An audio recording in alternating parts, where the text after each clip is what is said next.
Hey guys, movie reviewer here to cover the next movie review. So with that said, it really sucks that I can't do that whistle. I really want to do that whistle, but I can't. Straight ahead and down the stairs. Katniss! Katniss! Emily! Emily! Get back away from the wall!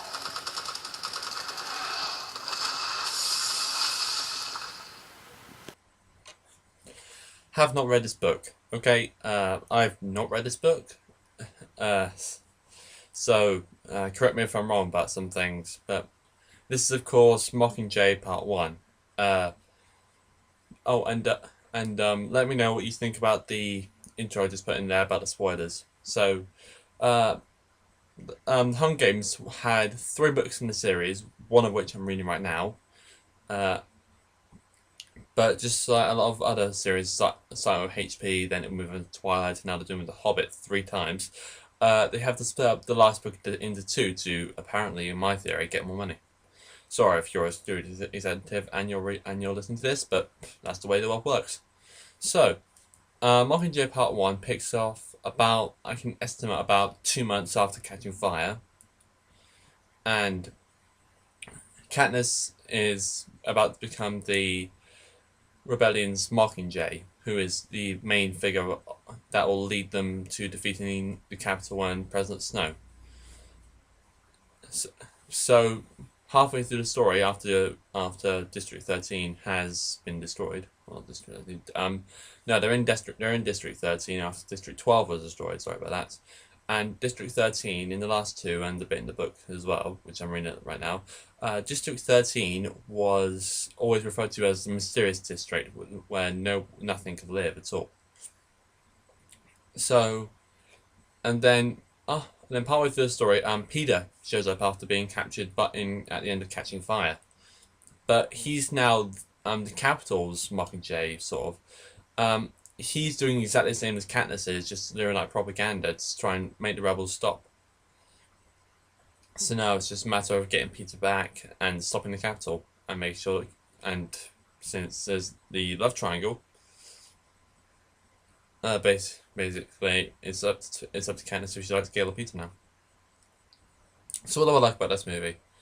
I finally realised why Gale was in this story. I no offense to anybody who likes Gale, but I never really understood why he was in the first 2. Second one more than the first one, but now I understand why. He plays a much bigger role in this. He does it really well.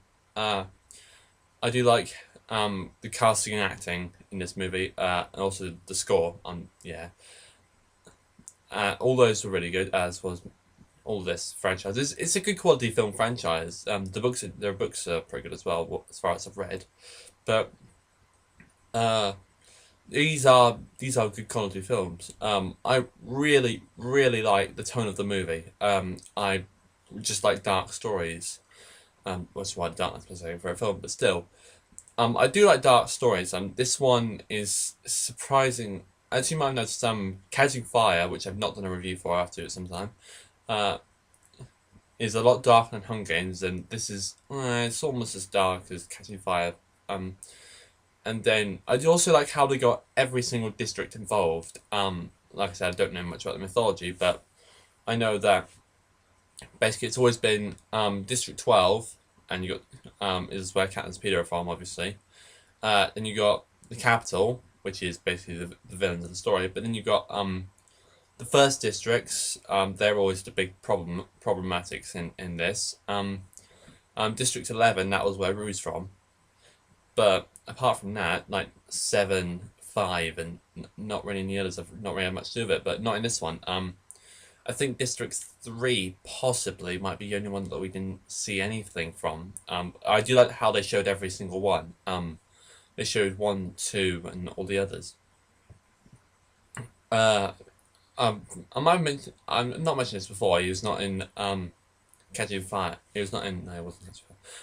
He wasn't in the first one, but I might not have known this before. But Finnick is my favorite character in this. I really like Finnick. I do like him a lot. Apparently, a lot of people like him. But some of you might know that 65 is my favourite number, for some apparent reason. But Finnick won the 65th Hunger Games, which was a bit of a cliche towards myself, but it's just nice to know. It's a bit of a coincidence, really.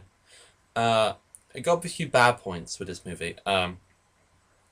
Partway through the film, the one where she says, if we burn, you burn with us."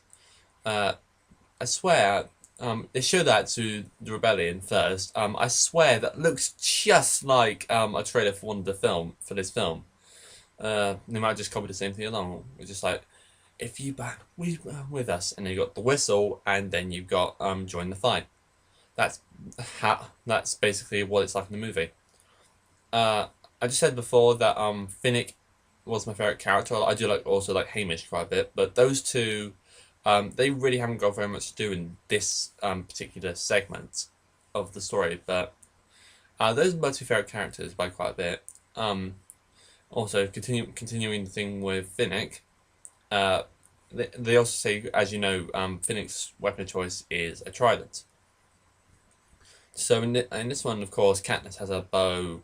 Gale, he gets a crossbow, which makes him more relevant, like I said.